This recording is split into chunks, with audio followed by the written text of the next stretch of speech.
Welcome. You're listening to the 27th Hour with Junior and Dre Rocker. Get ready, strap in, and hang on. Hey, welcome to the club.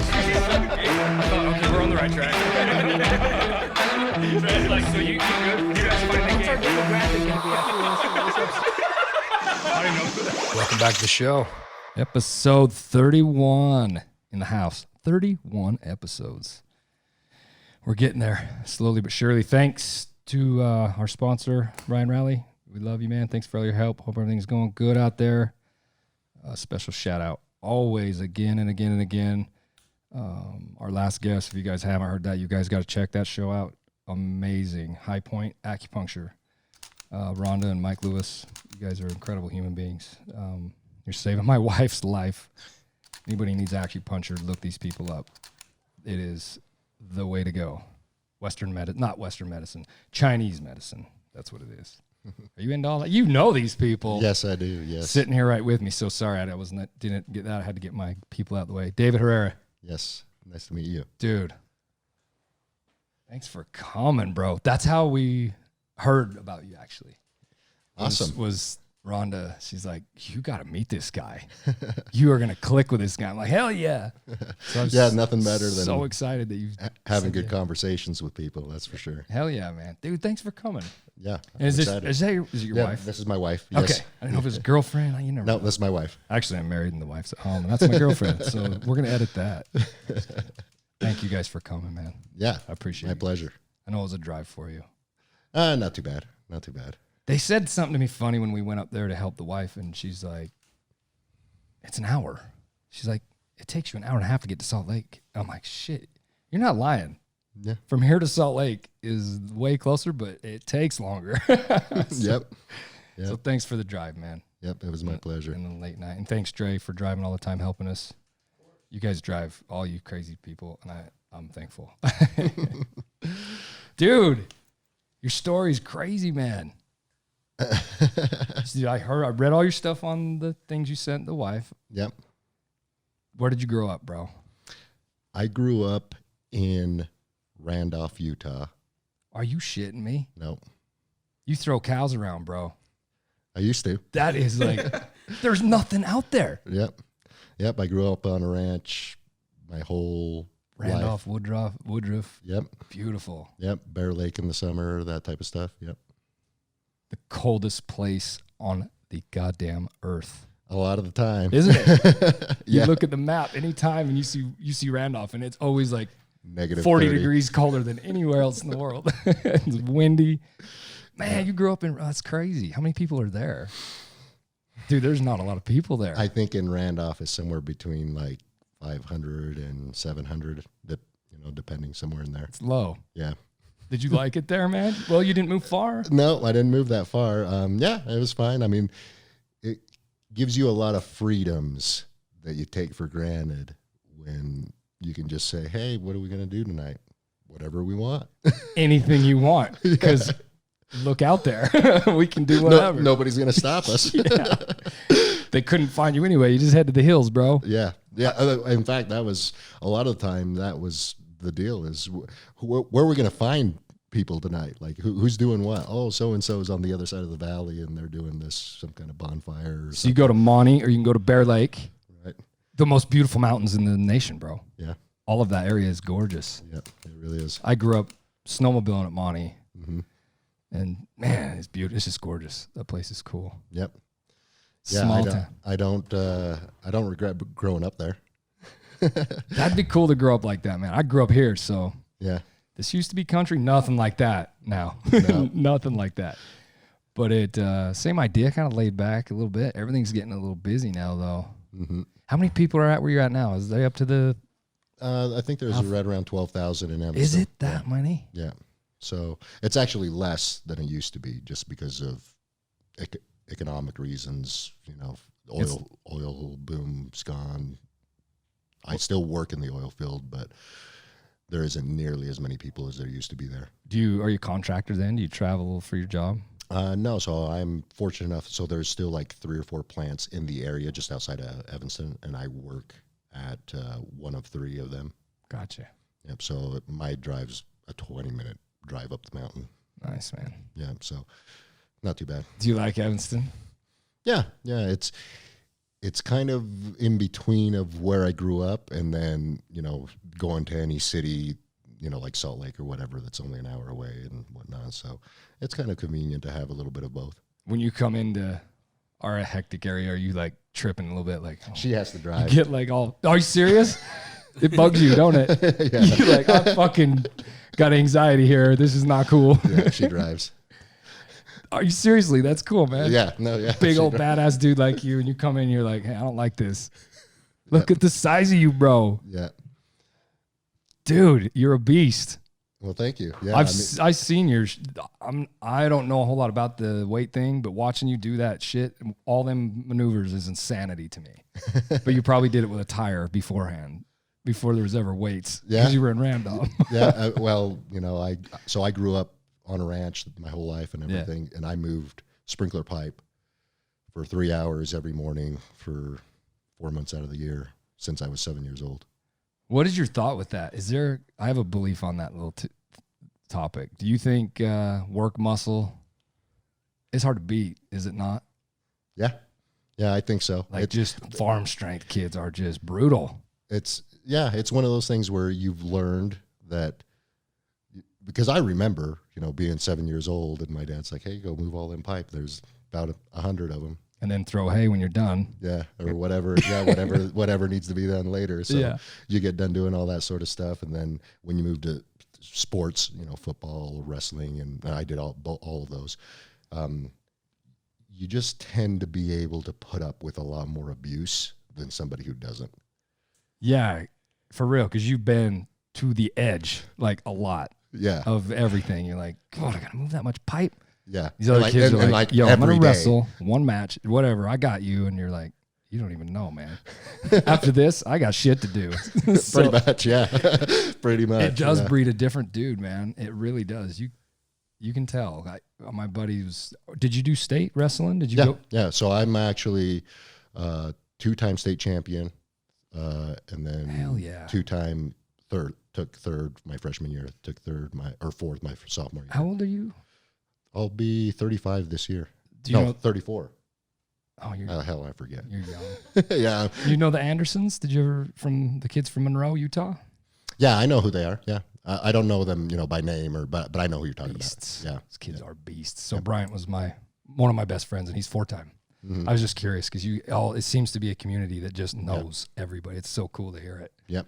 So I was just, 1A school or whatever, being from Randolph. But I was so you guys don't mix, huh? Right. Is that, like we'll go to certain tournaments where there are the 3A guys there and that type of stuff. But as far as state goes, it's separate. Got you. See, I don't know all that stuff. Yep. I just hear the state thing, and that's a big deal, man. Oh yeah. Like that kid just looks at somebody wrong, and he's just scary. He's just they're brutes, man. Yep. They're like you. They're just farm kids, man. They're just gnarly dudes. Yeah. In fact, I had a couple opportunities to go college, wrestle, and that type of stuff. But after high school, it was one of those things where I just wanted to make money. So you went to oil field. That's where you go to make money, bro. Yeah. In fact, I didn't even start there. I started as a auto body guy. Seriously? Yeah, because I was like, I like cars and I like working with my hands. So I wanted to be making money as soon as I could. And so I went to Bridgerland Tech School in Logan. Nice. And got my certificate in 9 months. And so there I was at 19-year-old making, what do they call it? Per diem money. Yeah. What you got done. This is what you got paid for. What you got, commission. Yeah, commission. That's what I was getting paid for, yeah. So, there were some times where I was making... Just cranking it. Yeah. Literally, there were some times where I would just work 48 hours straight. Just to get it. Yeah. Grinding. Yeah. I got this. This ain't nothing like throwing pipe. Pretty much. I was like... I'm bang out that fender. Yeah, I got to the point where I was cranking out, 4 work hours in 2. So I was getting paid, $40-something an hour. At 19, damn, at 19. That long ago too. Like that was like $80 an hour right now. Yeah, it's killing it. Yeah, so I was making really good money there, and that was in Evanston. And then after that, the shop owner changed and stuff like that, and the environment just wasn't there. Like I just didn't enjoy it anymore. And then that's when I moved to the oil field. You're that guy too, right? Where you gotta like what you're doing, or you're out. Yeah. I'm out. Yeah. And I ain't down with it. Good. I feel that. That's how I feel. Yeah, that's exactly how it went down. In fact, the reason why I got the auto body job there specifically was because the guy that owned it was a good friend of mine. And he was like, hey, when you get your certificate, just call me up. So I did. And then he bounced you like, I'm out. Yeah, pretty much. I'm no more of this. I tried sticking around, with the new owner for like 9 months. That was long enough for me. I was like, no, I can make money other places. He's like, so you,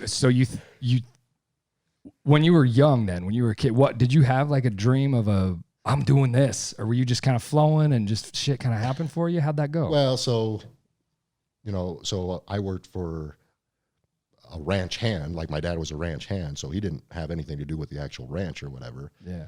He was just, there to do the work, and he still does, and still works his ass off every day. He will till he goes. Right. And that's cool. I remember very clearly moving all this pipe.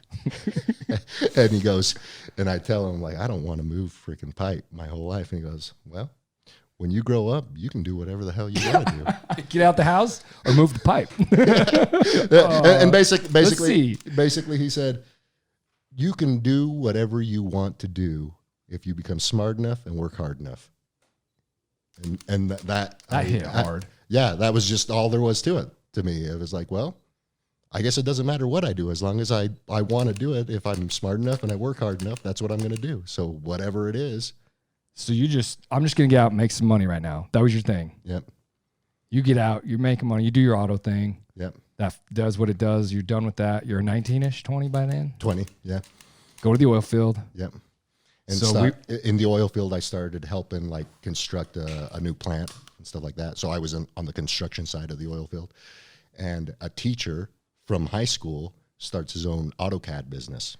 What's AutoCAD? So that's like on a computer where they draw up the fabrication plans and stuff like that. Gotcha. Like 3D modeling and that type of stuff. Yeah. And he's like, oh, I'm starting this up, and I had taken a couple high school classes with him about that. And he goes, you think you could catch on to that again? I'm like, yeah, I don't see why not. He goes, tell you what, and so I made all this money in this construction. So I took the winter off to just snowboard.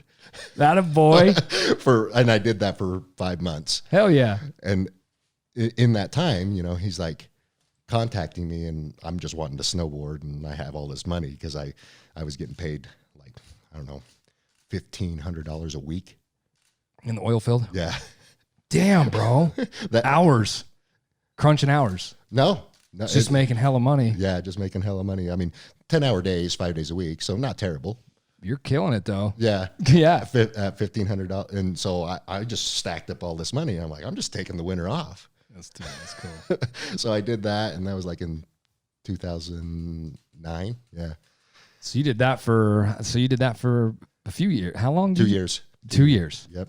And then in that 5-month winter there from late 2008 into 2009, I went and started working for this AutoCAD business at the end of that winter. How long did you do that for? I did that for 2 more years. And I happened to be contracted out to a company that owned one of these plants doing AutoCAD stuff for them. Mm-hmm. And then it was owned by BP. And so then BP sold out. This is right around the Horizon explosion in the Gulf. Oh, yeah. The platform out in... Whatever it was called. What the fuck is it called? Not Valdez. That's the Alaska one. No. Whatever the Gulf one was. Yeah. Exxon? Something Horizon. Yeah, Deepwater They made Horizon. the movie off of it. Yeah. That With shit Mark was Wahlberg. gnarly cool. Not cool, but Yeah. wow. Well, anyway, that right after that, they were in some trouble, and so they needed to, liquidate some capital and stuff like that. So they sold their plants up here, and the company that bought them comes up and goes, "Hey, you're a smart guy. You do AutoCAD and stuff like that. You want to be a technician, an automation and communication technician for us? Sure, why not?" You just roll. You're like, you're good. You'll try it all. I love this. Yeah. Sure. Yeah, that's literally what I said. I'm like, Can I still snowboard in the winter? yeah. And I just told, I'm like, I straight up told him, like, I don't know much about it. And the supervisor, he's one of those, I remember him, he's like an old school military type guy. And he goes, "Can you learn on the job?" I'm like, I learn whatever if you show it to me. Yeah, that's how I do shit. I like it. And I'm a farm kid, fool. So he's like, yeah, great. We have some techs that can teach you how to do it. If you want to do it, here's what it is. And they offered me a salary and benefits, and I had just gotten married, maybe a year, not even that probably. And I'm like, yeah, let's do it. And so then I got hired directly with them, and I had been there from 2010 until 2018. And then they sold to the company that I currently work for. So you're still doing the computer stuff. The instrumentation and automation communication I tech just don't stuff. see you sitting in like that, bro. It's such not a really a lot beast. of sitting. When I heard oil field, I'm like, this fucking dude's throwing pipe. At first, yeah. Well, in the farm, but yeah, even on the oil rig, I'm like, he's out there roughnecking that shit. At first, it was construction, really heavy stuff. Now it's more of, just a lot of driving is what it is, from site to site and making sure communications are working correctly and, back and forth. So being brain smart enough to know what you're looking for when things aren't talking correctly and that sort of stuff. Do you guys, is that a fiber communication? You guys use fiber and radio. Got you. And internet type communication, like IP addresses and all that type of stuff. So I was a journeyman lineman for 20 plus year, almost 25 years, and we did all the big power lines feeding each one of them sites. Mm-hmm. So it's just cool, the interaction we have with the hands out there, giving them fiber and like drop it right into there and they splice it up. Or what. I just wondered if that's So we do quite a bit of that stuff, and then I go like from the endpoint there that you're talking about to the actual devices that are going to be manipulating that data or sending back and forth data. Make sure it's talking. Yep. Because it's money loss if it's not. Right. Like big time. Yeah. Yeah. That shit's a big deal. It's taking the world over, dude. That Yeah. fiber is crazy, man. Yeah, all of it's a really big deal. So when did you decide I'm going to be the 35 baddest son of a bitch walking this earth? That was, so I just started I got this job doing communication stuff in 2010, and I was getting paid dang good. Hours are great. They're still great. And I'm like, I'd get home and I'd be like, I'm restless. I'm like, I just need to do something. Yeah. And so I started like biking like 14 miles a day and stuff like that. No big deal. Just 14 miles. Yeah. Just trying to get in shape. And then I got a gym membership, and I never really I hadn't lifted a weight since high school. Yeah. And I was 25 or something like that at that time. And so I started lifting weights, and then sure enough, just like you said, once you're strong, like you've been farming all your life and you've done sports I just immediately got pretty strong in the first year of lifting weights casually, basically. Because you got that farm kid stuff going already. Yeah. So next thing I know, I'm squatting like 300 pounds. I'm deadlifting 300 pounds. I'm bench pressing 300 pounds. And, and that's about a year or so into, getting into weightlifting and stuff like that, recreationally. And me being, I'm a little bit OCD when it comes to like myself. Okay. I'm a routine type of guy, Sure. And so I'm regularly going to the gym 3-4 days a week. Just trying to get fit. Like, I'm just going to get fit. Yeah, pretty much. Feel good, look good. All of a sudden you're and then my wife goes, an you need to do something. You need to do something competitive. She goes, you need to do like, because CrossFit right around that time was kind of getting a little, she's like, you need to do like CrossFit or something like that and be good at something. I was like, oh, that sounds pretty fun. Yeah. Once again, he's the yes guy. It's always, okay. I love it. It's every answer. Yeah. Okay. Yeah. So, and so I start looking up YouTube videos of like, what do I need to learn? Because I'm just going in there doing what everybody else does, basically. I'll bench press and then I'll squat and then I'll do this and hit the machines for whatever. And then I came across some videos of powerlifting. These guys bench pressing like 600 pounds and stuff like that. Like, I didn't know anything about the sport or anything like that. And so I look up like where the competition is. And there was one at Jeremy Horn's, you know who Jeremy Horn is? He's an MMA guy. Oh yeah. Yeah. Okay. Anyway, he has a studio down in Salt Lake. Sorry. And very good. Yeah. And they're and I forgot to tell you. So in this time that I'm doing auto body or not auto body, when I was training or getting my certificate. I did some MMA. Remember Mike Stedham's KEC? He's nodding yes. I don't know that name. You know that? You know Yeah, him? of course. Dude, he's a beast for this. I was just telling Justin today, our friend Justin, that Razor Sharp has a fight coming up on the 27th. And I was like, damn, the last time I seen Razor Sharp was at the Ultimate Combat. Yes. At Club Elevate. back in the day. Like, Is Club Elevate still around? It's Soundwell now. It's a different name. But yeah, I know what you're talking about. Yeah. So it was like on TV, like on Comcast. Crazy about it. Every now and then. And so I saw it. And they would announce, hey, if you think you're bad enough, you don't need any training. You just need to pay this fee and you come down to Salt Lake and you fight and stuff. And so I did that for a whole year. Did you do good? How'd you do? I made it to the championship. That's pretty good, bro. Yeah, but that was back when they weren't paying much, like hardly anything. I think like $300 if you won. What weight were you fighting at? What, like 160, whatever that weight class? Oh, you were smaller than Yeah, I was small. You were tiny. And in fact, I was very small in wrestling. So freshman, sophomore year, I was 219, 119, 125. 219? No, 119, 125, and then finally my junior and senior year was 148, 152.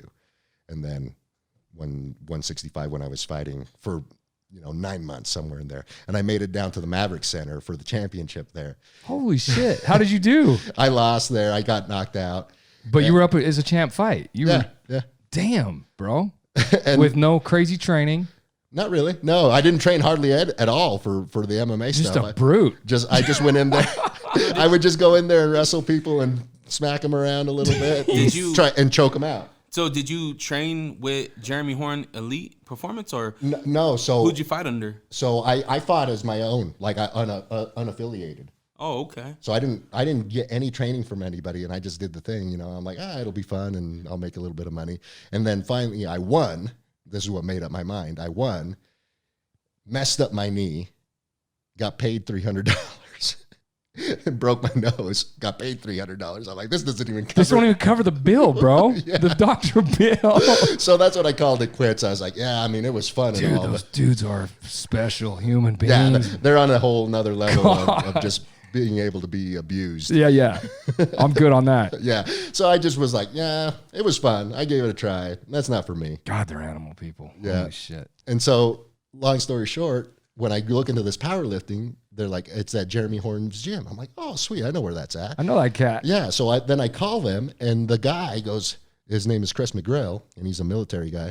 He goes, David Herrera, your name sounds familiar.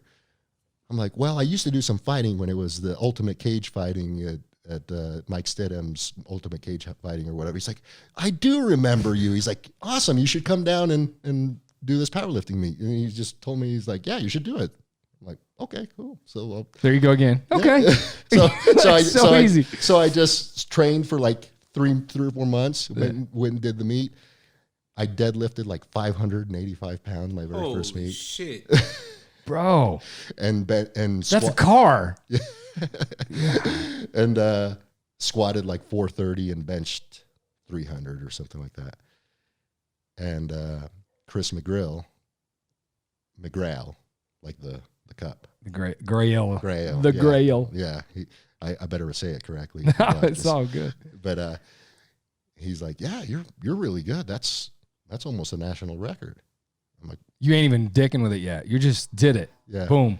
Yep. And so Damn. I told my wife, I'm like, I think I'll do it once a year. I'll do a meet once a year. I'll just train my training for the year, and once a year I'll do a meet. So the very next year I went in and I set a national record, and which got me an invitation to the nationals in Chicago, and I went and did that, and I took first place there.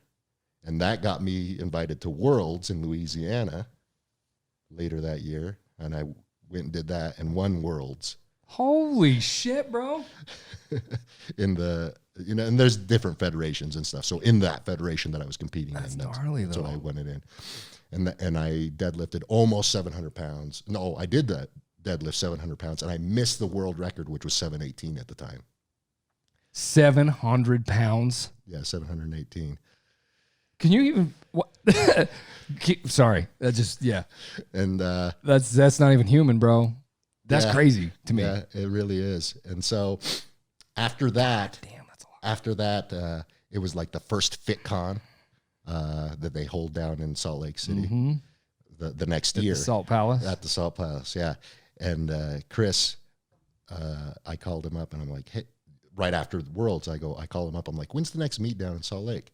He goes, it's in FitCon in April. It's going to be the World Cup. I'm like, awesome. And I'm like, I got maybe 6 months to prepare. I'm like, what do I got to do? And he goes, well, when was your last meet? And I told him, and he goes, well, you're already in. You already qualified. I'm like, why would I turn you away? So he goes, just work hard and be ready here, and we'll be waiting for you. And so that meet, I went in there and set a world record at 711 pounds, and in the deadlift. And then that is the meet that I've done every year since then. That was 2017. So 3 or 4, going to be 4 years then. Yep. And so this last year, because of the pandemic, it got canceled because they couldn't do that. So Chris goes, we're still going to have it. I'm just going to rent out, if I have to, a garage. Sure. And I'll just have my refs be there so that you can set records and stuff like that, because they have to be official caliber of ref for the lift account and stuff like that. And so this last year, I deadlifted 810 pounds. Holy shit, dude. And I squatted 734 and bench pressed 429. And that's a one-time rep. Yep. Bro, that's insanity. Yep. Was that 6 months to prepare? Because you went from deadlifting and setting a record of 711 to jumping up to 800. No, so that took me. So that was 2017 to last year. So it took me 3 years. To be able to crank 100 more pounds up? Yep. Dude, that is crazy. Is that constant training in between, no time off? Oh, right. Yeah. So that's, brings me to my next endeavor, which is other people started noticing, what I do and stuff like that. And so I started. I would imagine started coaching. So I started coaching a friend of mine that lives there in Evanston, his daughter that was, I think 17 at the time, maybe 16 at the time. And she's a beast as well. Her name's Taylor Laughlin. And a female. Yeah. Is crushing it. She benches more than most dudes. Are you shitting me? No, she benches like 260 pounds, 255 pounds. Wow, bro. She can squat 400 pounds. She can deadlift 400 pounds. How old is she? 17? Well, back then when I started coaching, we was 17. She's 20 right now. And crushing dudes. Yeah. A 20-year-old can bench press you, Junior. How do you feel? Bro. She can literally come in here and just grab you. I'm just going to throw you around a little bit, she says. I'm out of weights. Yeah, but so I started coaching her when she was, 16 or so, and I still coach her. Is that a thing? Females, is that obviously it's a thing, but yeah. Is it It's big in powerlifting. Like recently, there's just a lot of female attention to powerlifting. There was when I was in high school, like a lot of women, well, girls, right, in school, a lot of them were killing it. And dude, look at Jamie. Yeah. Jamie's Yeah. monster. I mean, she doesn't do the powerlift stuff, but damn. Girl, they seem to get fit fast. The reason is because they're dedicated. Is that what it is? Yeah, they're More so? Women are way more dedicated because men go about it like, anything that has to do with weights they already know enough about, or at least that's it in their mind. It's like, oh yeah, I'm a dude. I'm Arrogance almost like. Yeah. I don't need advice from anybody. I'm doing it right or whatever. Women are like, show me. Yeah. What do I need to do? Yeah. And they do it. Yeah, I literally you tell them to the T, do this, don't do this, and you almost never have to worry that they're going to do anything different. It's happening. Yeah. Did you ever do I don't know the terminology, but like the circuit? You ever see the World's Strongest Man where they'll do like the ball and then they'll move on to the next? So drag the train. So just last year, I did my first strongman meet. Strongman, that's what it is. Yep, my first strongman meet. How'd you do? I I didn't actually do too bad. It was in Pinedale, and it was a national. They hold it in Pinedale? That particular meet, yeah, it was in Pinedale, Wyoming. Holy shit, that's Yeah. weird. It was a national qualifier, so there was people like there from Iceland and stuff like that. Oh wow. Wow, dude. In Pinedale. Yeah, and so for my first meet, and I did it in the open because you can sign up as a novice, which I probably should have, because I'd never done it before. But I just signed up as an open competitor, and I placed middle of the pack at 230 pounds, and I was light. I was like 210, 212. And you hit in the middle. Yeah. With dudes that do this for a living in the world. Yeah. Is that the goal next year? You gonna crush So that? So then I did my second one this last September down here in Salt Lake, and I took first and qualified for nationals. I'm not surprised. What is your deal, man? What do you there's something about that. Is it dedication? Seriously, just this? I'm doing well, this. Is it chill? It's that, and You're it's so laid back, bro. It's one of those things where, especially in strongman, confidence, like just once you're strong enough, like because in strongman they don't move the weight for you. Like if you're not strong enough for a 200-pound stone, they don't go, oh, here's a 180-pound stone. They're like, you're either strong enough or you're not. But most of the competitions are geared in a way where most are going to be strong enough for that implement. Now it's how many times can you do it in 60 seconds, or how fast can you move that thing, or so at that point you just got to be confident enough here that you are ready to perform to your maximum ability and let it go in that moment. And so being able to just flip that switch and just go somewhere else for 60 seconds and disassociate from whatever reality is happening and turn it into whatever else, like a game, basically, like a video game. You're not you anymore at that point. You're somebody else executing what needs to happen right then and there.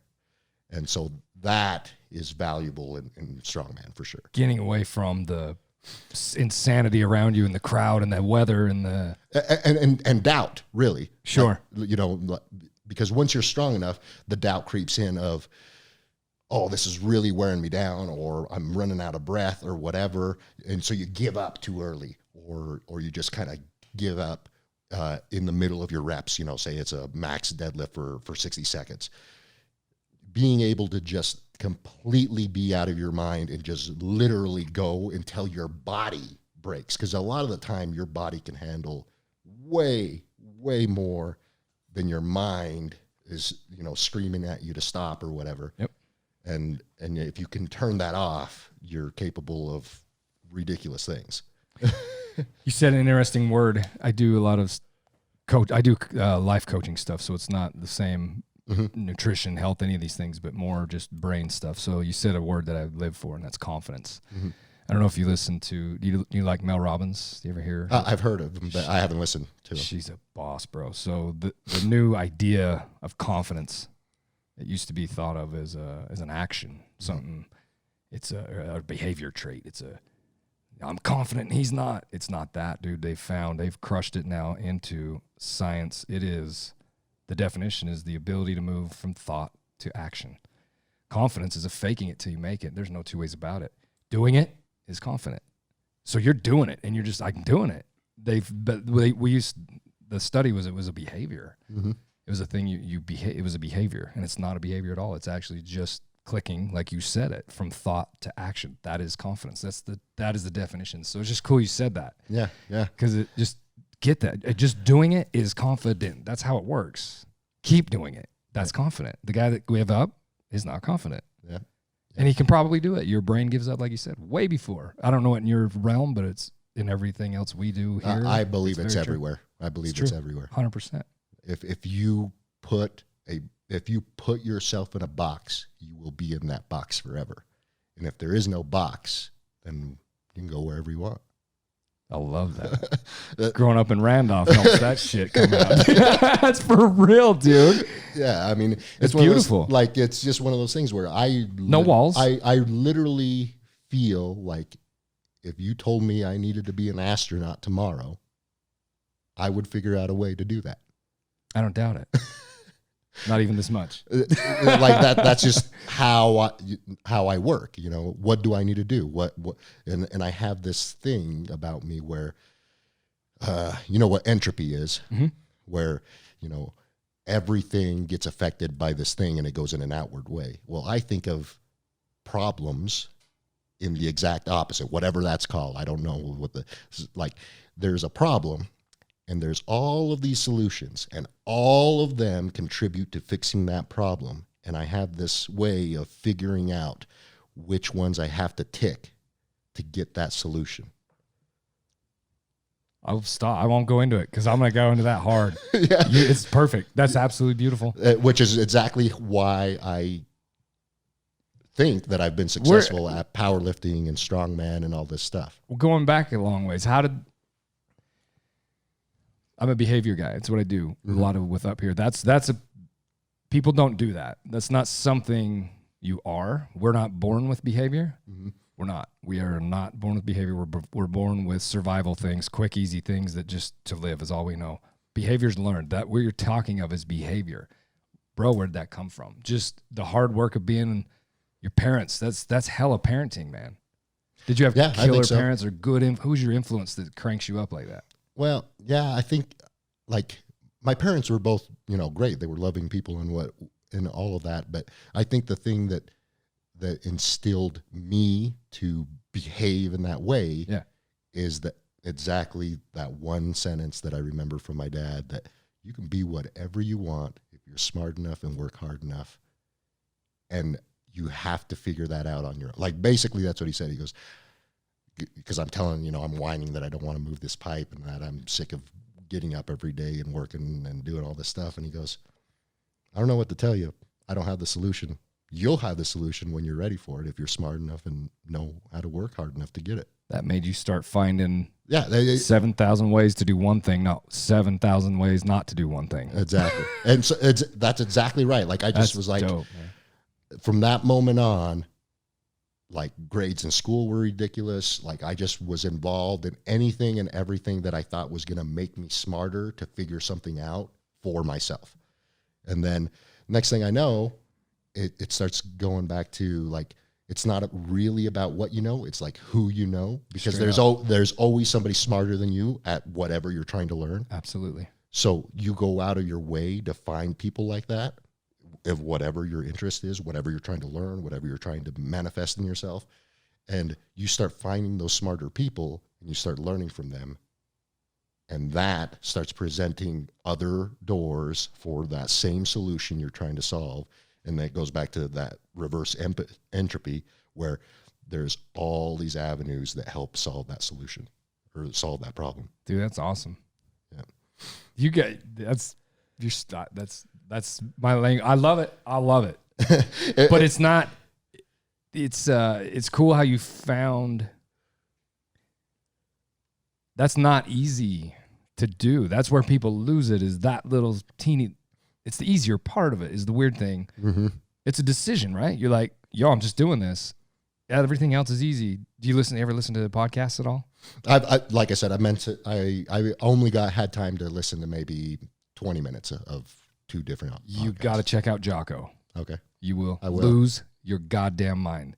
The dude is a beast. He's a Buds SEAL, Navy SEAL, fucking monster. I live for that guy. I just love all his stuff, and he speaks all of this stuff. I think you would really love it. I'll listen to it for sure. The three things, he simplifies everything. Identify what it is you want, the problem, whatever, any opposition or anything. Identify, make a plan, and execute. It's so simple. That's all you're saying, dude. It's so not cool. Any harder than that. It just like you said, it's not hard. It's very, very simple. The problem is most people, the moment they find the problem, they stop looking for all the other solutions to solve the problem. They just focus on the problem. I'm like, that part's over. That's step one. You already identified move forward here. Yeah. Go to the next step. What's the actions you have to take? And so for example, my training in powerlifting, like, the goal is just to get better at bench, squat, and deadlift. And then, so I just started listening to people not really that are power lifters, because in my realm, like, and you said it perfectly, it's inhuman, and it truly is. Because, Oh, it is. Because It's insanity, man. because the things I do are not able to be done natural, like like I use PEDs and all that type of stuff, but all of that type of stuff revolves around biology. Okay. You're trying to manipulate biology to do inhuman things. Essentially, you're trying to mess with your genes. You're trying to mess with who you are as a biological being and amplify certain characteristics. So when I figured that out, I'm like, well, I just got to learn from a biologist. So I started, just coincidentally, I found a guy that talks about PEDs, that was a biologist and worked in pharmaceuticals. Outside the box, bro. That's your outside the box click right there. So I started talking to him. His name's Broderick Chavez, and like he would host a free Q&A once a month. And so I'd ask him some questions and he'd answer them, live and stuff like that. And I'd take some notes and stuff. And I'm like, okay, so I got to use this and I got to use this. And this is why, so like simple things like metformin, for example. Metformin's a diabetic drug and stuff like that. But taken by somebody who's not diabetic, it amplifies glucose utilization, which is joint healthy. Well, not just joint. It's more of a substrate health. So like I can do more work than normal, because now my muscles have more glucose stored in them directly. Gotcha. Just like, so a diabetic uses it to get rid of high blood sugar by putting them into muscles. I want to use it just to get more into the muscles. So now I can work my muscles harder and recover better and get bigger over time. Like more than I would be able to normally. Yeah. And there's simple, like insulin, I just go to Walmart. Anybody can go to Walmart and buy insulin. I'm not saying you should. Right. God damn it. But if you do that, now you've taken that and amplified it even more. And so now you can hyper store glycogen in the muscle, and insulin directly stops muscle loss. So now you can train ridiculously hard, not damage as much muscle, and hyper recover after. So now you've made a dramatic improvement just with those two things, just on the workout. Like, how efficient is your workout? You've magnified it, 10 times what a normal person can. By doing a biology thing. Yeah. I love that. And so I think that's cool as hell. And so then I started figuring that out, and I'm like, okay, so I do that. I'm like, so how do I change my training to match what I'm doing with my drugs? And I go, oh, okay, so if I can do more work, there's no point in me lifting very heavy. I just do a whole crap ton of volume, a whole crap ton of actual work, whatever it is. It literally can be anything, just as long as those muscles are getting taxed. So now you're using the muscles a lot, which means you're burning a lot of glucose in them. I'm using metformin so that they're hypersensitive to uptake. I'm using some insulin to hyper push more glucose in them. So it's like this perpetuating cycle of moving glucose out of the cell by training a certain way, at a dramatic way, and putting more back in at the end of a workout by using pharmaceuticals to do that. So I'm amplifying both ends. It's kind of it's a principle in chemistry where if you want to move something from A to B, you can do several things. You can push a bunch of A in, or take a bunch of B out. Or you take a bunch of B out and push a bunch of A in. Faster. So now you've perpetuated the loop. So that's dope, man. So now I change my training to do that. I'm like, so now what do I do with my diet? Okay. Well, if your main thing that you're moving in and out of the cell is glucose, let's eat a bunch of carbs, like a whole bunch of carbs. We're talking how many fucking 800 grams a day, 300 or 400 just in the 4 workout. loaves of bread. Yeah, not joking. God damn. Yeah, a lot. About 2 pounds of rice. Lots of rice. Yeah. And then, around the workout, that's like 1 2-cup bowl of rice before training and another 2 or 3 after training. Holy shit, bro. Yeah. That's a lot of food, man. Yeah.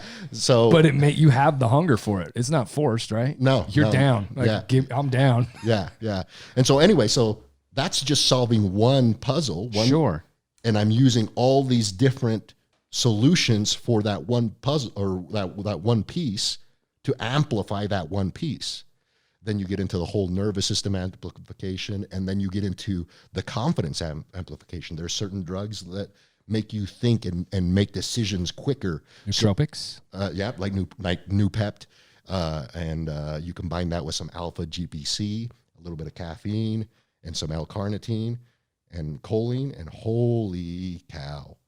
Clear as a fucking just sharp. Very. And not just like mental thinking, but the mental connection with your muscles, like is just crisp.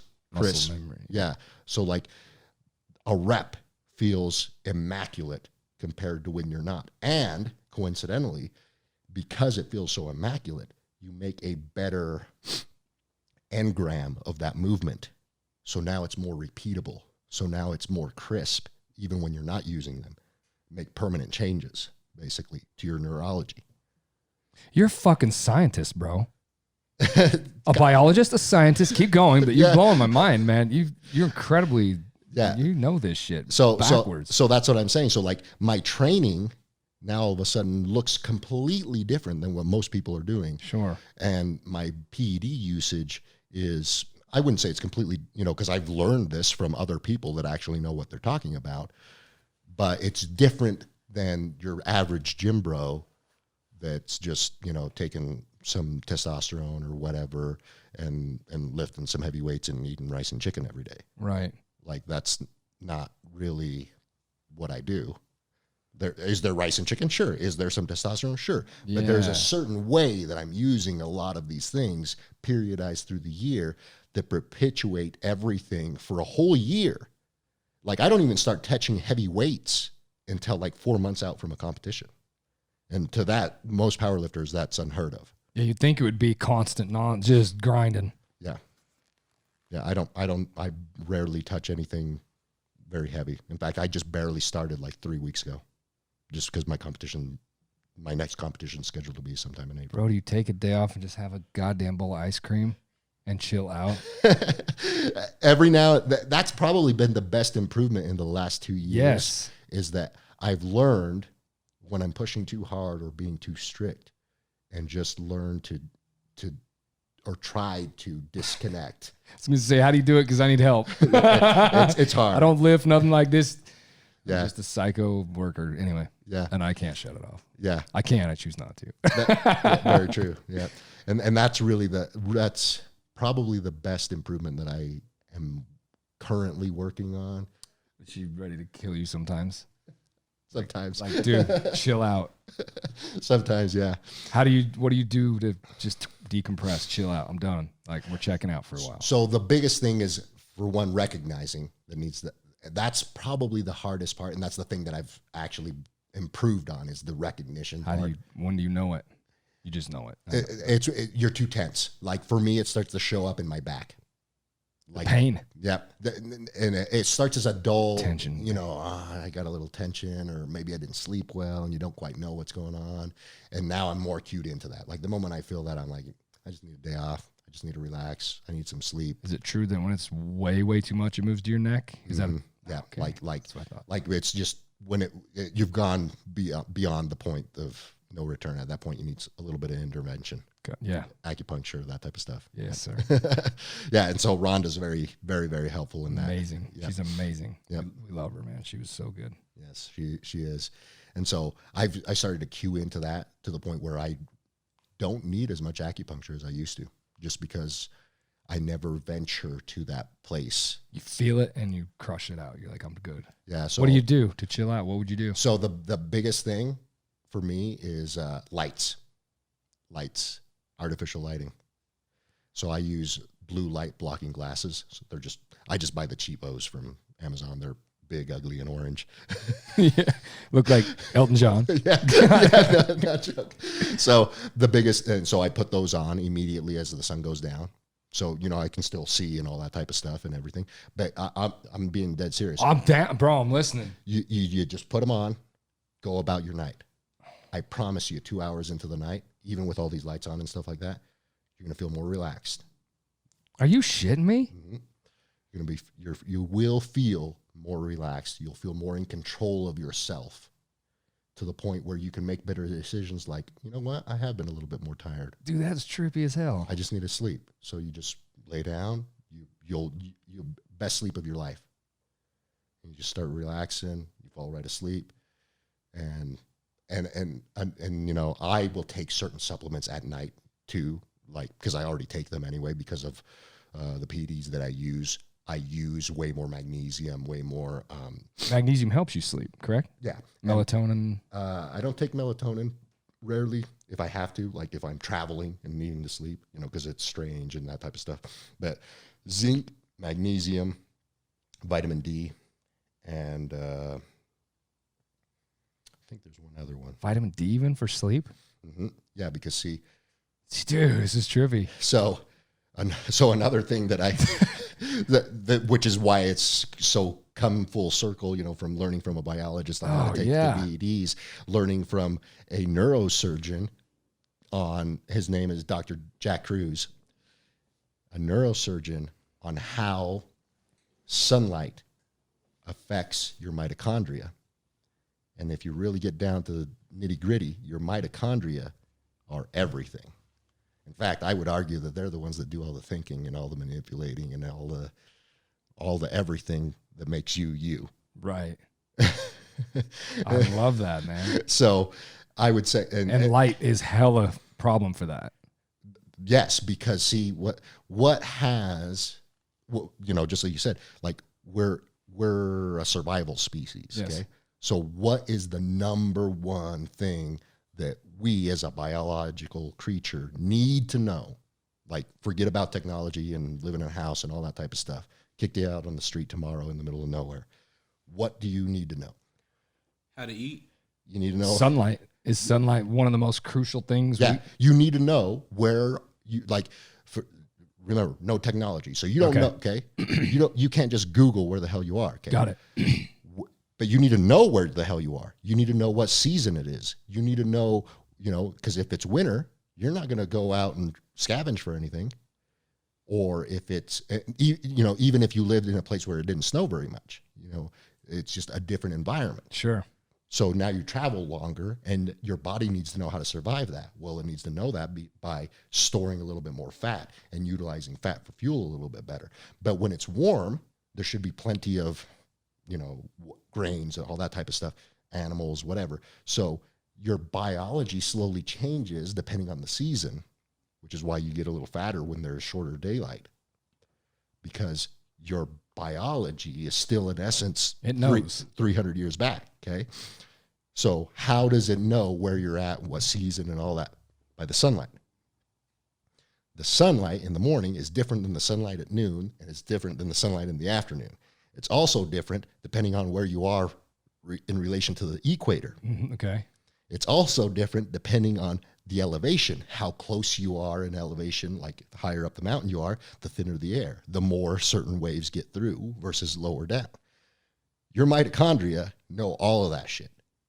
They know way. And we fuck with it. We go opposite of it all the time. Yeah.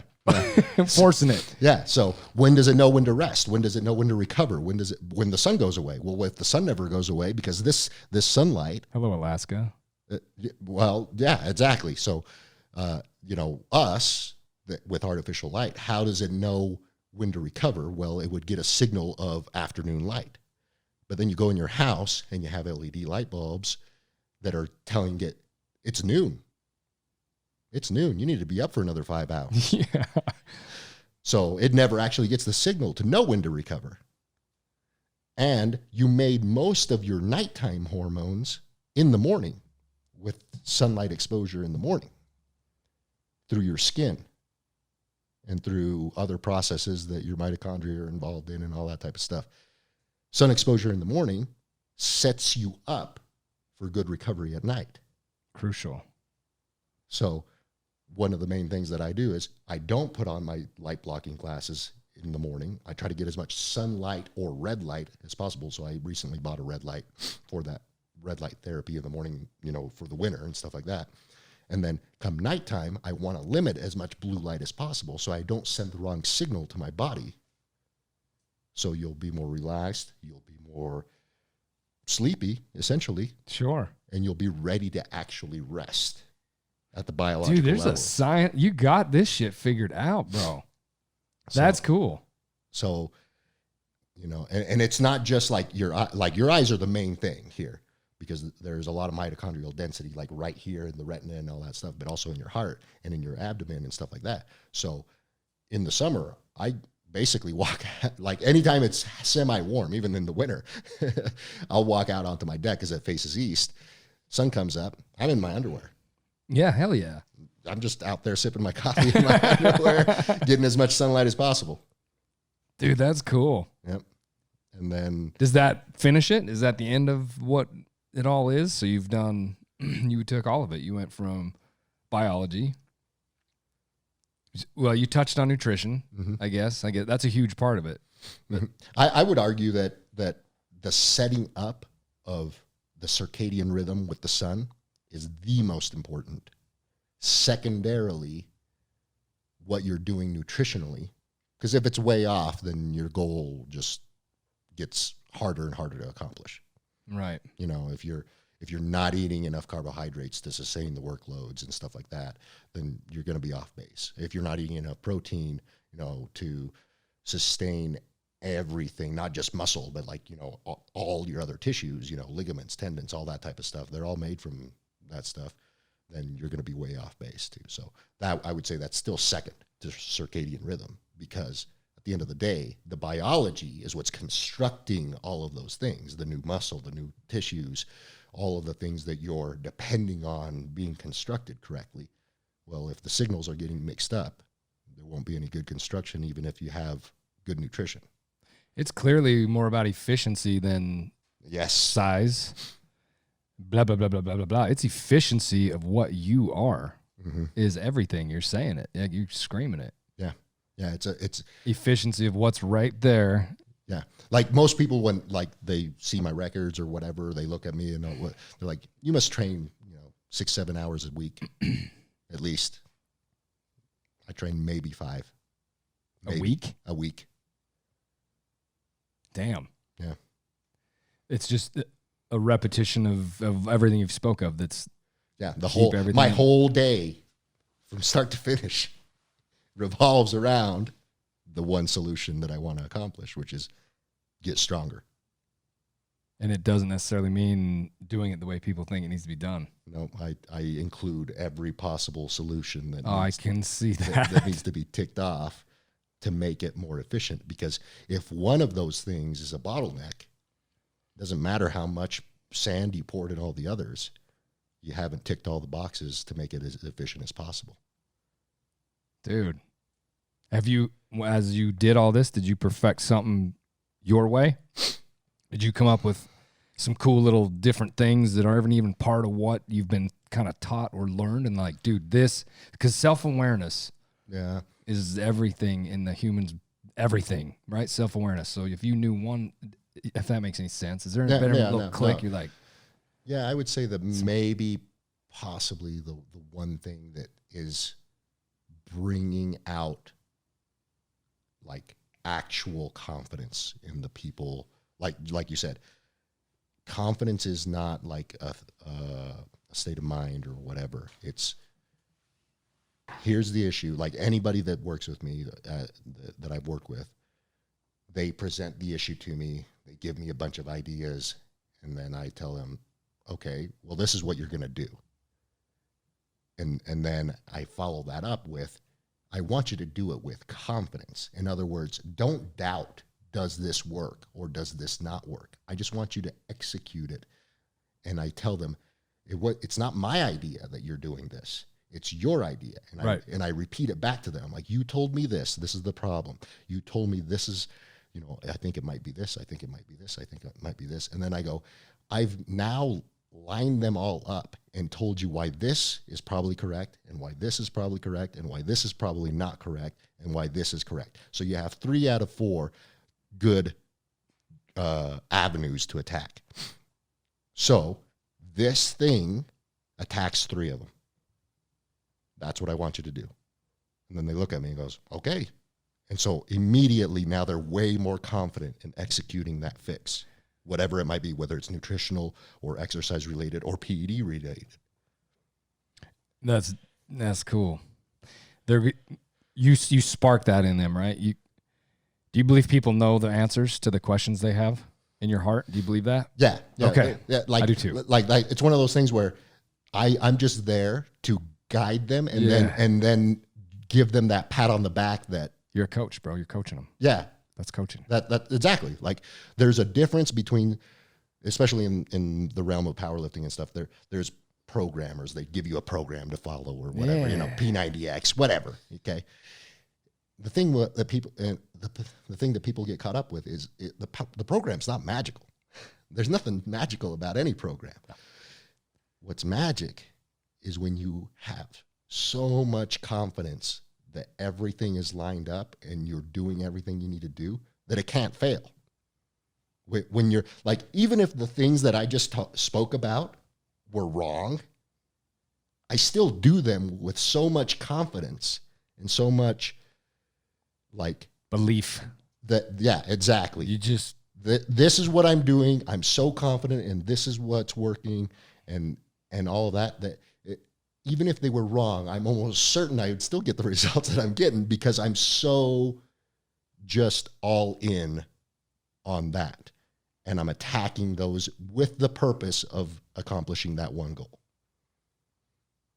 Confidence. It's confidence. It's the ability to move from thought to action with 100% fully aware of complete and utter failure is very prevalent. It may happen. I don't give a shit. I'm doing it. Yeah. And if it does, so fix it. Exactly. So it's a direct feedback. It's a direct feedback. Boom. So if you just like a coach or this person that I might be coaching, has this particular issue and we decide that we're going to do this one thing because we feel that it attacks 3 vectors that are going to solve the solution. I don't just have them do it and then forget about it. Literally within 2 or 3 sessions, if you really have attacked 3 vectors like that, you should see immediate improvement in what you're trying to measure. In pretty much anything, right? Yeah. Like if you're attacking, like if you're only pushing like one side of the box, that box might not move very far. But if you're pushing with all 3, that box is going to move to where you want it to move if you're actually accomplishing the thing. If you're doing it. Right. If you're truly action. Yeah. If your actions are doing exactly what we set out to do and you're attacking it from 3 or 4 different angles, that's cool. There should be an immediate improvement with the actual thing that you're trying to measure. Do you hear you coach a lot then, obviously. Do you, what's your thought on when people, they give up, they just do. What? Yeah. Do you get at it or do you come at it tough? Or are you like, listen, I'm going to crank this out for you real easy, man. If you do this will happen. This action will create this result, period. You're not doing it, bro. I promise you ain't doing it. Are you this guy? Because I coach. I don't, that's not my personality because I am a person of action directly, So, right. So when somebody starts giving me excuses like that, I have the luxury that this isn't my main gig. Like I don't need their money or whatever. And I'm not trying to sound like a dick. And I tell people this, I'm like, look, this is a mutual agreement. You are hiring me to be your Sherpa. You're hiring me to tell you this is the trail you take. This is the trail you don't take at this time. This is that's what you're hiring me for. But I don't know where you want to go or what you need changed if you don't give me feedback. And the feedback isn't, it didn't work. The feedback is, I did this like this, and this is the result I got. I'm like, that's what feedback is. Gotcha. Don't tell me it didn't work, because I'm going to ask you 10 more questions to figure out what you actually did. Yeah. I like that. And then, then we can have a discussion of why didn't it work? Because at the end of the day, I'm there to solve your problem. Right. But if your only complaint all the time is, I figure out that you're just not doing what I'm telling you to do, then at the end of the day, I just go, well, you don't want this bad enough. So maybe I'm not the guy for you, man. Yeah, basically is what it is. And I have had to tell people, I'm like, I can't eat the food for you. Right. I've put you here. You got to drink, bro. Yeah. I took you to the water. Yeah. I'm like, and I have had to do that to maybe 2 people, but I avoid that these days because every person that I ever coach starts with an interview. Basically, it's just like this. You want this first? Yep. Let's talk here. Yeah. Like the first thing they do is, I want to lose 10 pounds or I want to get this strong or whatever. And, I let them tell me all this stuff. And then at the end of the day, I said, what do you do for work? How's your, married, not married, kids? What do you have? What do you do for fun? Where do you go out to eat? And they're like, what? They're like, why are you asking me all these questions? I'm like, because I want to know who you are. I'm like, I want to know, what are you willing to do and what is your personal deficit? I'm like, why haven't you accomplished the goal you're asking me to solve for you? Right. Right. Yeah, that's what I really need to know. Oh yeah. If you're screaming, if the reason we are going for something isn't reason enough, all your excuses will be plenty for that. Yeah. It's like, what do you need? Yeah. What do you want? Yeah. Yeah. Because and do you get what I get is 7 million things. I want this, and this, and this, and this. And the first 25 seconds of what they say, everything's done. They could have stopped an hour ago. Mm-hmm. Yeah. There's too fucking much in your head, bro. Listen, relax. What do you want? Why are you here? Yeah. Like, I just told you. For me, it's almost the opposite. For me, it's almost the opposite because they usually only come at me with one goal. Gotcha. And they think that that's enough. And then I start asking them, I'm like, okay, well. You're looking for reason, though, at that point. Yeah, at that point, why aren't you there yet? Right. Or why aren't you on your way there yet? And so I start looking for their deficits and so almost 90% of the time I give somebody a program, and the very first thing they send me back is, this is freaking hard. And you're welcome. Yes. You're welcome. And sometimes it's training related, sometimes it's diet related, and sometimes it's recovery related. They're like, it's hard to do this part. I'm like, great. That's why I gave it to you. Keep going. Yeah. I'm like, we're on the right path. And then, we crank it up from there. And then next thing 2 or 3 months have gone by. And that's the other thing, expectation especially with this type of endeavor is your biology's slow. Even with PEDs, you supercharge that shit, it's still slow. Right. It's taken me 3 years to put, 120 pounds on my deadlift. God, that's insane. No, bro. Yeah. But that's even a supercharged mechanism. Right. That I've done that still takes time.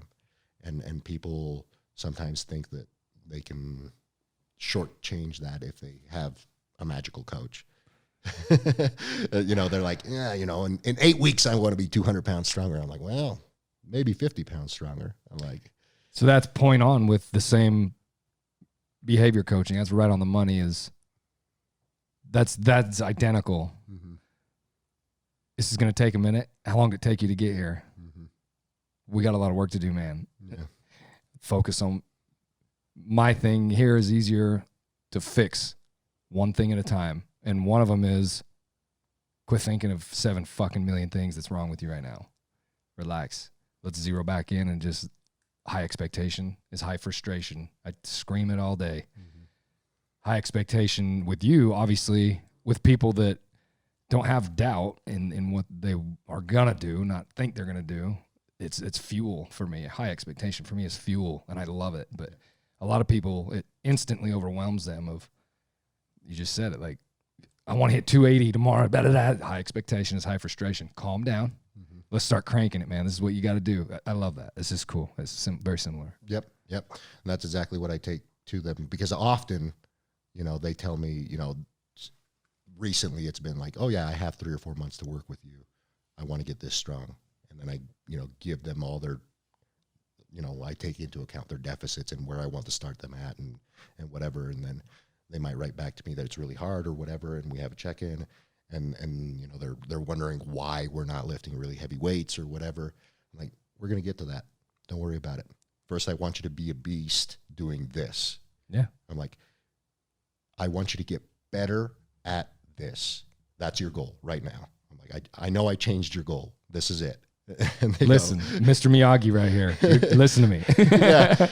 And that's what I tell them. Like the goal right now for the next 6 weeks, because people, they want this really big goal, and they have 4 months with me, or that's what they're thinking, and they're just wanting to be like, okay, I'm 5 pounds stronger, I'm 10 pounds stronger, I'm 20 pounds stronger. They want it to be this big linear thing, and I'm like, it's going to come so quick, you're not even going to know what happened.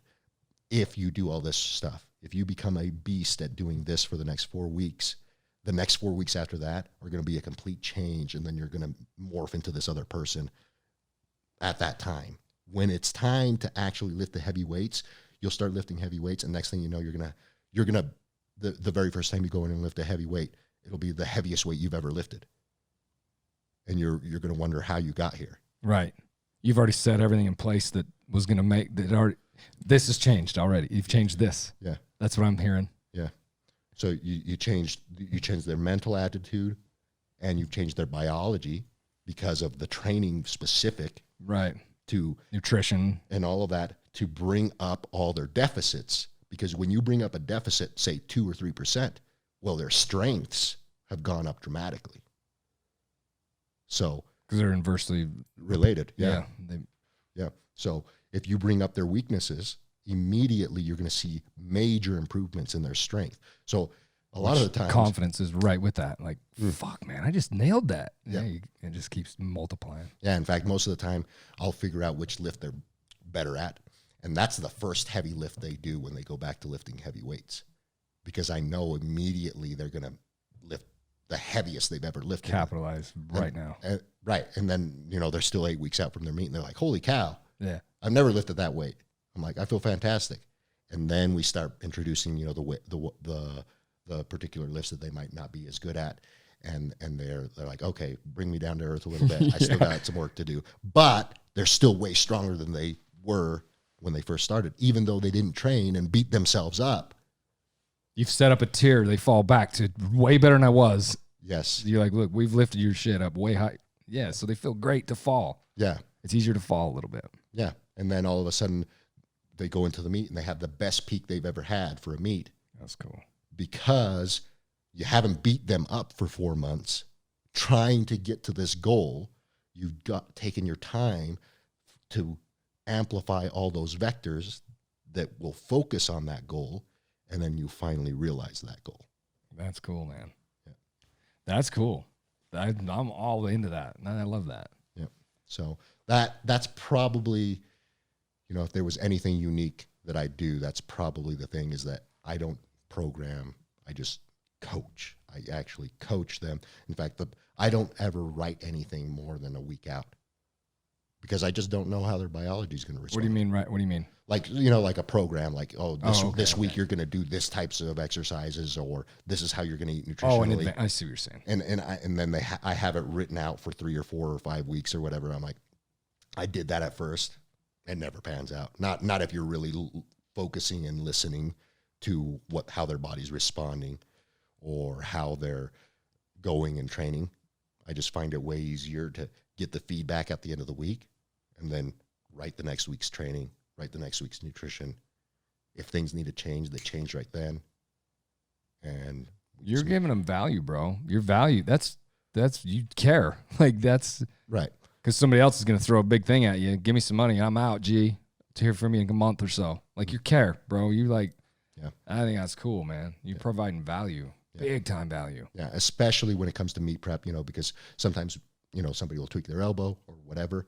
That doesn't mean abandon anything. It just means now we have an issue to deal with. That's all it is just an issue. Who doesn't have issues? Ooh, So I'm like, that doesn't mean you stop competing. And sometimes it is, sometimes the injury is bad enough, but I try to never put my lifters in that position where they're going to get hurt to that point. right. And it's usually a small tweak. And immediately I start seeing their confidence go down. They're telling me that they want to quit. Or That's when you grab them. You're like, listen, we got it. I'm like, don't worry about it. I'm like, I'll just change your training for the next 3 days. Give me 3 days. They're That's dope, man. I'm like, give me 3 days. Just do this training for the next 3 days. And it looks like nothing that It they've drops it.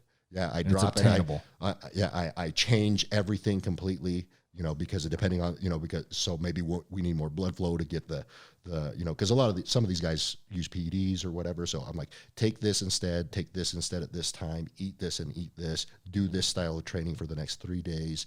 And then we'll jump right back into training on the 5th day. That's hella trust, man. You're like a messiah to these people. Right. They're like, are you sure? I got to take hormones? What? No, I'm just kidding. No, well, whatever it is, like you're tripping them up. They're like, you sure? Yeah, sure. A lot of these guys are, I wouldn't say veterans of PED use, but they're okay with PED use. But they don't know how to manipulate it for whatever situation they want. You know, they just think, oh, I just take a bunch of stuff. Like literally. Like that's their thought. Yeah, and that's not the way it works. No. For a lot of this stuff, no. You're like fine-tuning the engine, tweaking this, and this, and all of a sudden you got a beast of a motor. You don't put a blower on a 1901 fucking... Yeah. You've tweaked every little thing on the way. What's up?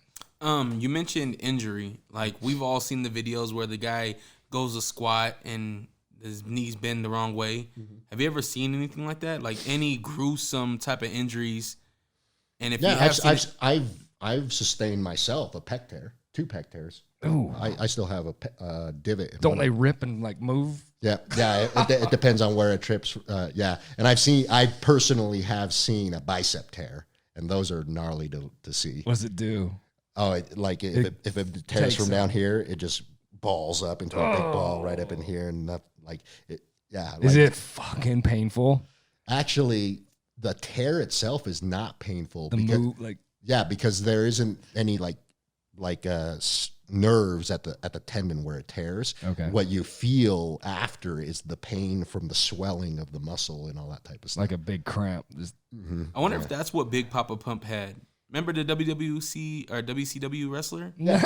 He had like the one like divot. Big old ball right there. Yeah. Crater. And Scott Steiner. Yeah. Scott Steiner had 2 pec tears from the sternum. Right? Oh, That's why his chest looked all messed up. Have you ever thought about doing anything like that? Or just... No. I mean, it's I grew up with it, so I enjoyed watching He wouldn't say no. You can see it. Everything else is like, sure. Yeah, I probably wouldn't say no. If You're superhuman, bro. If somebody said, hey, here's a contract for $1 million for a year to be a WWF wrestler. You guys hear that? Call Vince McMahon right now. You see this on the IG right here? Hit it up. I would probably say yes. It's coming. Yeah. Look out. Look out. Dude, what are you coming up to? What's up now? What are you coming up to? What's your next big thing? You got something big? I mean, COVID, though. I don't know. What's the deal there? I almost don't want to say. Then don't. It's because, Then don't. It's all good. Yeah, I don't think I want to make it. What about after all of this, though? Is there something even more? Or is that what you're talking about? Are you moving on, maybe, kind of thing? Almost like I'm, because of the state of the world and all this type of stuff, I'm one of these people that's always looking for, just like there's a problem. Obvious. Like everybody knows it. Right. What is that problem? Like, that's what I'm trying to figure out. Like for me and my family personally is like, okay, this is the issue. What do I have to do to solve that issue? And that involves financial safety, privacy, internet privacy, possibly, sovereignty from your own government. With the Lewises, bro. Yeah, in fact, telling you what, I know. It's no joke, man. Them dudes are gangsters out there. Yeah. It is so cool. Same thought process going on here, except for I'm more on the level of actually executing on the financial side of things, as far as like trying to figure out how to make myself independent from the government. I don't see you tripping up on anything you even want to try to do. Yeah. You've already have the tools in place, bro. Like, you got it. Anything you touch, you got everything you said. It's cool. You got it. Whatever you're up to, you're on it. Yeah. I would like to think so. You are. I'm well on the way to grasping the concepts that I want to grasp and being in touch with the people that I need to be in touch with. There you go. You said that before. Yeah. That's how you figured out where you are now. Yeah. That's Yeah. what I'm doing with this cat. Yeah. You got to find those people. Surround yourself with 12 of the gnarliest people. You're the sum of those 12. Surround yourself with it. And you will be an animal of whatever you're looking to do. Get 12 of the gnarliest people you can find and just eat off of them, man. Just anything you can get off of them. Yeah. And if they are truly those people, they're worth your money. They're worth your time. Well said. Yeah. Well said. Because that's nothing in this world worth having is ever free. Ever. Government will tell you otherwise. Mm-hmm. Weird how that works. And what is the most precious commodity in this world? Knowledge. I think it's knowledge, bro. Yeah. I really do. Yeah.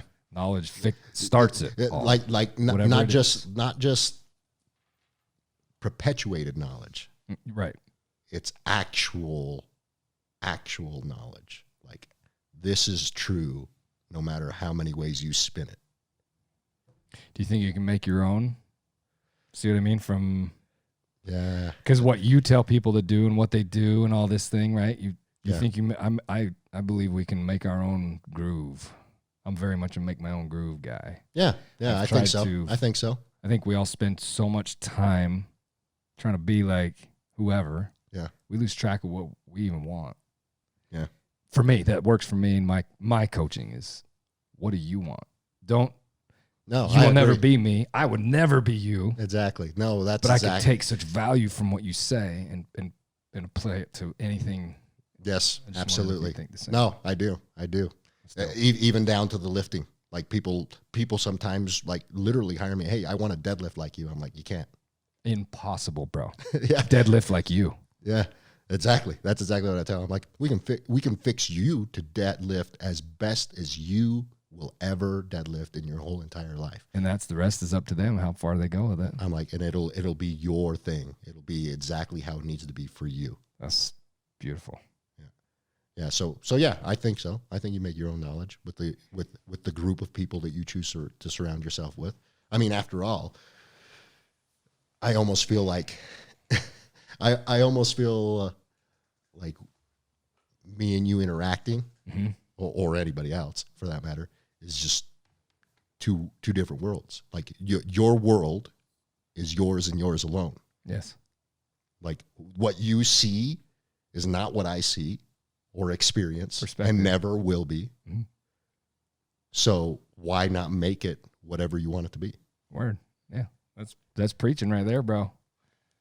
Like Your word Messiah. That's it. I don't know. Like people are like, oh, I need to do this and I need to do that. I'm like, do you want to accomplish that? Do you want, like, I don't care what it is I'm here to help you do that. Yep. But you have to want to do it. And you want to have it in your life, in your universe. It's like when I'm speaking to you or interacting with you or anybody else, it's just my universe, seeing your universe and interacting with it. And anything that comes from that is something completely different. Yeah. And it's awesome. I love it. That's why I love this show with my heart. Like, I love these interactions. You have no idea, man. I hope you guys listen to a bunch of these and hear what we do. And we're up to everything. I look forward to it. I don't we very much a we. I talk is all. These people I surround myself with are the brains of it all. They are just masters of what they do and they make me look great. It takes us all, but it's like they've helped my vision come to life, right? And I'm so grateful for interacting with we're making it happen. We're digging, we're cultivating and stuff, but it just seems to just fall in place, man. The more we dig, the more beautiful shit we're finding. Like Rhonda and Mike made this happen. I just go there. I'm like, I'm just so grateful for all these cool little things that just keep happening. I'm like, man, this is snowballing. It's just getting cooler every time. And I'm just so thankful, man, for all. Yeah, this. I'm glad to be here. Glad I could come. I'm very, very humbled to have you guys here. It's awesome. I hope you gain value from it how I have, because I definitely. Yeah, no, I enjoyed it a lot. I think it's incredible. I have one last question for you. Yeah. We haven't even touched on what music you listen to when you're lifting. That was in my goddamn thing. We're very music people, so Music crazy. So you're gonna. If it's fucking Celine Dion, No. you're out, bro. No, No. I'm just kidding. No, I'm just kidding. honestly, it really just has like, I don't pick anything like specific. Like even if like, it just has to have this certain, like when I'm lifting heavy, like when I'm preparing for a meet, like when I'm just training, like just beating myself up and really trying to get good, it could honestly be nothing because it's just noise in the background at that point. But when I'm lifting heavy, there's a lot of rest between reps, between sets and stuff like that. And so there's a lot of time to kind of just get into yourself, get into your mind, and I'm taking these nootropics and stuff like that. And so you really get not really like thinking, but you just get in the zone, so I like things that get me into the zone. Like what? So like, you're fucking, the buildup he gives me, it's like I'm shaking over here. So one of my favorite you're awesome. is, what's the two cellos. You got to check. Music. It's so it's Word, like They're bro. here, aren't they? No, that's the piano guys. Never mind. But it's very similar. Yeah. Dude. So it's like with classical instruments, but they're playing like AC/DC with classical. Yeah, dude, that's cool as hell. So it has like this really bassy like cello type vibe to it in the background, and you have violins screaming and stuff like that. So it just gives you it almost gives you chills running up and down your spine. And Hell stuff. yeah. And so it just gets you in this zone where it's like, if I had to break this wall down, I would. I don't doubt that, bro. You know what I mean? And so then I get focused on the task at hand with all this like electric energy coursing through my body. Absolutely. And then I'm all, juiced up to the gills at that time, because I'm prepping for a meet. And so things just happen. Like, I mean, sometimes I get done with a workout and I just come upstairs and I'm just grinning from ear to ear. And I look at my wife and I'm like, I just deadlifted 800 pounds. Fucking psycho, bro. You got problems, man. Yeah. Dude, you are energy 9-0, man. It comes out of you like, I love it. I love to surround myself with this. This is the DeMarco vibe. We get this. I'm loving this shit, man. Yeah. You can feel energy from people, man, and I feel it, bro. Yeah. And that's what I like. Like that's the type of music I select when I get into that zone. That's crazy. And then when I get into the zone of just putting down like a lot of workload and stuff like that, like I, for my strongman stuff, where it's just like, you just got to pick up this freaking 200-pound stone. You're going to run your ass down there for 50 feet. And then you're going to do it 5 more times. And you just want to get in that zone of just being fucking happy that you're able to do that type of shit. And you're out there smiling, aren't you? Yeah. And I so can see it, bro. I'll put on stuff that reminds me of high school, of being out, doing whatever the hell I want for whatever reason that I choose to do that day or whatever. So it's stuff that, was popular when I was in high school because it just puts me in that mood. Sure. Of just doing whatever the hell I want, because I can. And so like Kid Rock. Hell yeah. or something like Hail that. to the king, bro. I love Kid Rock. Some Kid Rock. He's a badass. Or some Godsmack. Hell yeah. Or something along those lines, back in the, late 90s, early 2000s type of stuff. You got no hip hop from my man Dre over here? None at all.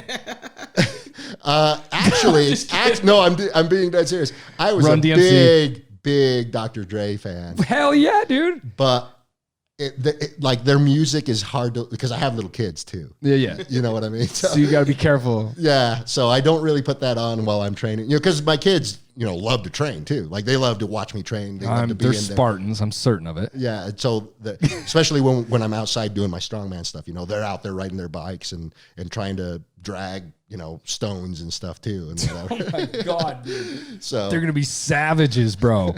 hopefully. They will. Yeah, probably. You weren't doing that at that age, man. Look at that. They're going to be savages, man. Yeah, probably not.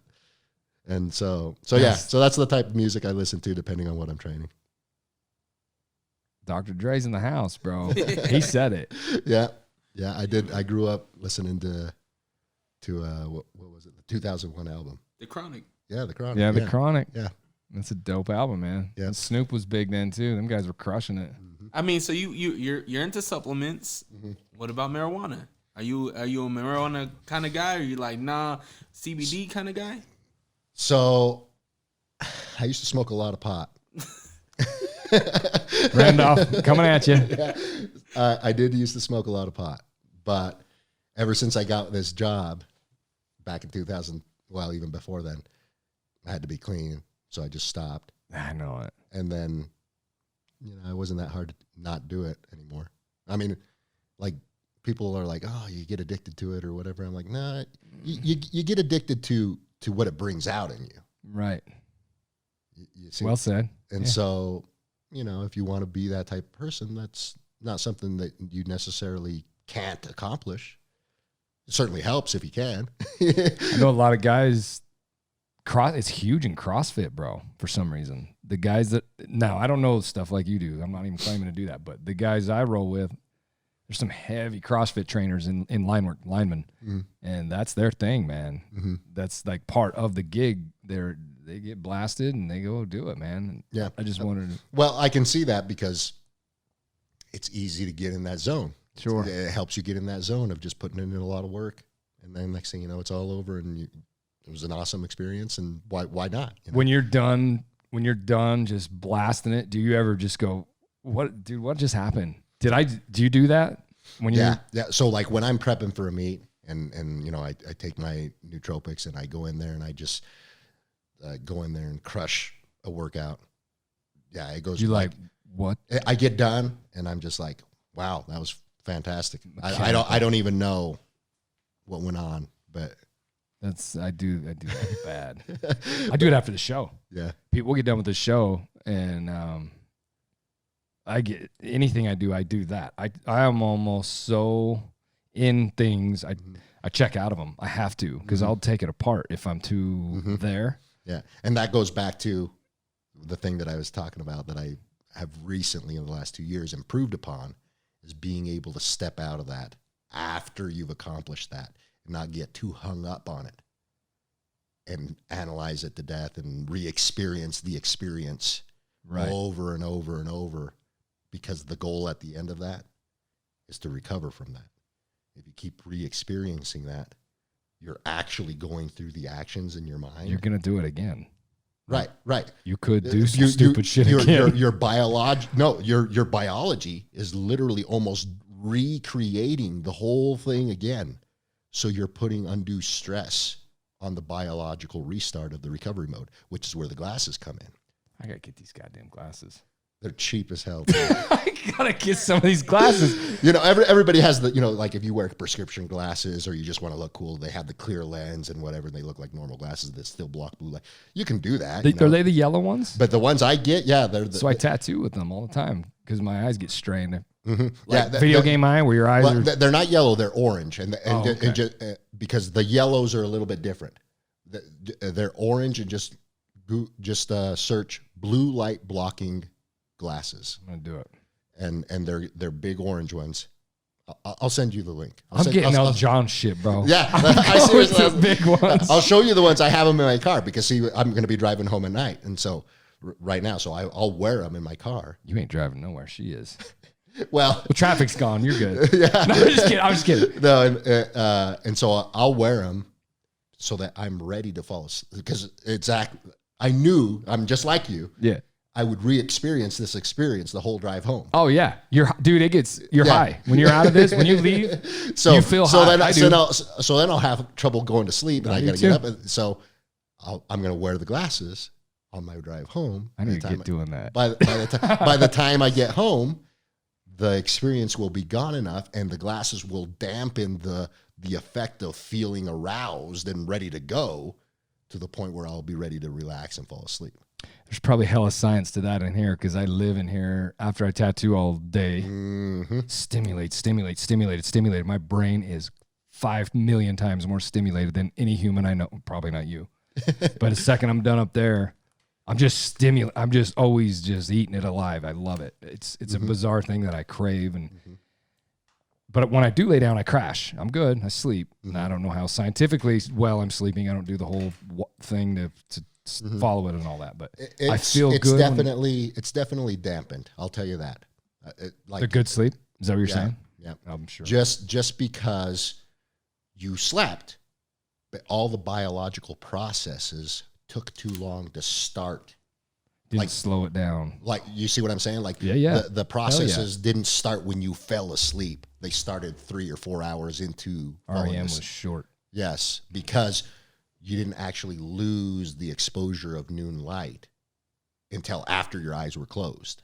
Well, that's where I was going, because I'm in here after I tattoo. Look how bright it is in here, bro. Right. I'll be out here till 1, 2 in the morning cranking out metal fab work to keep my business flowing. So it's more steam, more light. Just probably throwing them glasses in here might help. I don't know. Yeah, I almost certainly. You might not be able to put in the hours. You see what I mean? Because it's gonna chill you a little bit. Yeah, and you'll be like, you know what? I'm kind of ready, dude. I'm down. I'm gonna try it. Yeah, I'm seriously gonna try that shit. Yeah, I almost certainly know that's what's gonna help me fall asleep when I get home tonight. That's cool. That's hella cool. Yep. Dude, you're a genius, man. I don't even know. I got no words at all. You're a genius.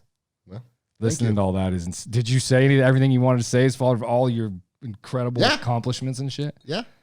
I mean, we could do part 12 with this cat. We could go, I think, another 6 hours and not even trip. Yeah, probably not. I'm sure if I didn't have to work tomorrow, I would be like, yeah, let's just keep talking. You're a beast, man. You're a beast. Did we do well? How'd we do? I didn't even look. Hour and 36 minutes. It's an hour and a half. That's a good one. Good. Hell yeah, it's a good one. Yeah. You guys got a long drive. I wish you didn't. Yeah. This is a 4-hour podcast, no problem. I'm feeding off this shit. She knows. You she know knows, I am. dude. I'm chomping at the bit, trying to calm down. Like, just shut up, Junior. Let's let this one roll. Yeah. I've had conversations like this with Rhonda, where she has messaged me 3 hours after. Home. Yeah, I'm not joking. Dude, I do it with her too. Like, our podcast was 3 hours, bro. Mike sat over there, she sat here, and we just jived it out, man. And Dre was it. We were just in it. And God, she's so intelligent. And I just feed off of that. I love. Yeah. That's why knowledge to me is I love to hear your experiences. Not just I'm so smart. You can feel it when people ain't full of shit, man. And all the information she kicks, and it's just beautiful to me. And I love to hear it. I don't know. I love it. Yeah. Yeah. She's very, very smart. And that's really why I get along so good with her, because when I start talking about all this biology stuff, and she just clicks right along with it. She knows it. And then she's like, oh, you know, if I do acupuncture here, here, and here, this will stimulate that. So that's another puzzle piece that I use, is her acupuncture for attacking, you know, whether I'm, you know, my anxiety, for example, if it's going through the roof, or some kind of recovery aspect, or just sometimes I just want to get a boost in recovery right before a meet. And so I don't have to go in and tell her my problem. I just go in and tell her what I want. Yeah. And or what I'm trying to accomplish. And so she'll just treat me with whatever because she knows I'm down with whatever. Oh, dude. So, like, literally. And she's so good at it. Like she can touch you and be like, we need to do this. Yeah. You're like, listen, man. Same thing. If you told me to do something, I'd be like, bro, I'm down. Yeah. She's that. Yeah, she is. Yeah. And so, like, just last week, I went in there for a treatment, and I told her, I'm like, oh, you know, I'm starting to feel a little bit of my back pain. I got some anxiety going on because of things that I'm trying to accomplish and whatever. And I'm just starting to lift heavy. I'm like, I just need my psoas released. I need a treatment here and here. This is what's tight. This is how I feel it. And she goes, oh yeah, let's inject into your psoas, you know, 10 mils of this sugar water and some B vitamins and some other stuff. You know, she shows me the needle. It's like this. Yeah, dude. I heard about that. Yeah, and I'm like, cool. Yeah, hit it. Yeah, I'm like, I ain't scared of needles. Which brings up the tattooing, bro. You got to get down here. We'll get tattooing you. Come on. Yeah, I know she'll definitely hit you up on that. We talked about it up there. You guys seen the studio? She's like, yeah, hell yeah. I think we're down. Yeah. Yeah. You won't have to convince me or her. Look no further. Yeah. You found your spot. Yeah. In fact, you will be the second tattoo I've ever had in the United States. Where'd you get work done? So my first tattoo was 2 tattoos in Australia. Damn. When I was 16 years old. 16 in Australia? What are you doing in Australia at 16? I went down for the Down Under Games on a wrestling invite. Are those dudes gnarly? I've heard there's some beasts down there. Yeah, they are. Yep. Was that So fun? there, and You got a tattoo at 16? they thought I was 18. Like everybody there was like looked way younger than me, and even though they were 18, and I'm all hanging out with them, and they're like, "Hey, Yeah, I'm 18, bro. What's up? I didn't even have to tell them." They wouldn't ask. You're in, man. You're good. Yeah. So I have a tiny little cross with a rosary or something here. You can barely just because I was so young, and it was so small of a tattoo. And then I have like this demon thing on my shoulder here. I thought you said something here. Yeah. Oh, he does. Yeah. Okay. And then my third tattoo was done in Mexico. And That's a crapshoot right there. But okay. Yeah. Is it a good one? it's okay. Good. It's okay. Okay. Yeah. It's could be better than my first one. That could be a little iffy down there. Yeah, it No, was- nothing against Mexico now. Come on. It's just No, it was a good tattoo shop. It was down Cool. where my parents are from in their hometown and stuff. hell like yeah. that. And so went there for a couple weeks just to kind of catch up with all my family down there when I was 18. Your parents are from Mexico, bro? Yep. I thought they were in Randolph. Yeah, my dad migrated when he was 15 years old. Holy shit, that's a whole podcast right there. That's insanity, man. Yeah. Yeah. And I'll be careful of the rabbit hole. Sorry. no, that's fine. It's fine. And then my only tattoo in the US is this big koi fish that goes like from my sternum here, wraps all the way around my ribs down to my spine. Damn. Yeah. That's a big one. Yeah. That shit's brutal on the ribs, bro. And their tummy right here. It's Yeah. Ooh. Yeah, 16 hours. Was you cool with it? Or was you tripping balls? It hurt. It hurt, but I was fine with it. I did it in 2 sessions, You just go two through it. 8-hour days. Ooh. That's a lot of pain, bro. I do it for a living. I get it. Let's put it this way. It's a whole nother podcast. It was a painful time in my life, and that's why I got that too. Basically. It's weird how it helps it work out, man. Yeah. Tattooing is a crazy I remember the tool. second session, because the second session was all the shading and stuff, I was 2 consecutive days? No. Okay. So I got all the line work and everything done, and then all the like one of the colors or something like that. And then I went back a month later and then finished the whole thing. Gotcha. And the second one was all the shading, all the touches, Color. And I was sick for like, I don't know, 2 days after that. Yep. I was just like, holy crap. What There's the hell? science behind it, bro. Yeah. It's unbelievable. Lymphatic drainage Mhm. is huge in tattooing. People don't understand that. You do. Yeah. But normal walk of life people getting work done don't understand why they feel ill afterward. Mhm. And the crash and the shaking and I'm cold, your shock, your lymphatic drainage. Yeah. It's Yeah. insane how much. Yeah. And I didn't know any of that back then. I was young when I got Oh, this. dude, So it'll kill I got this when I was 19, when I was in Logan doing my apprenticeship or my certificate for auto body. Gotcha. Yeah, that was the last tattoo I got.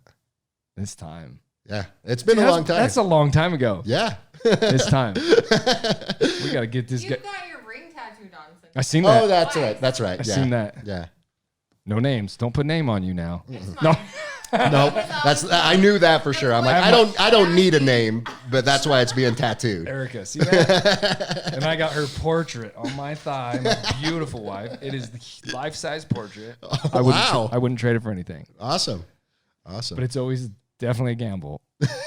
You never keep know. getting bigger. My face will just get distorted. So. Yeah, you'd look like some kind of something weird if it was on this monster. Yeah, because I mean, there's no sign that I'm getting smaller. That's for sure.